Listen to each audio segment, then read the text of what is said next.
परवा दिवशी एक फोटो पाहिला, विलक्षण फोटो होता. देवेंद्र फडणवीस मध्ये बसलेत कुठच्याही कार्यक्रमाला, त्यांच्या बाजूला उजव्या बाजूला अजित पवार बसलेत, त्यांच्या बाजूला तटकरे आहेत, ह्या बाजूला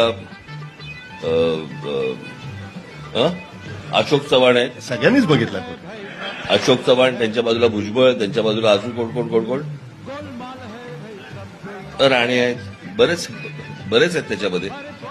तर हे सगळं ज्यावेळेला मी फोटो पाहतो त्यावेळेला मला पहिला प्रश्न असा पडतो की ते एनसीपीचं सोडून दे, परंतु हा फोटो ज्यावेळेला मी पाहिला त्यावेळेला मला पहिला प्रश्न पडला की भारतीय जनता पक्षाचा मतदार आणि भारतीय जनता पक्षाचे कार्यकर्ते हा फोटो कसा बघत असतील. ह्यांची लावली आपण आणि सत्तेवर आलो आणि हे आता आमची लावायला आले, म्हणजे काय चाललंय त्यांचं त्यांनाच कळत नसेल.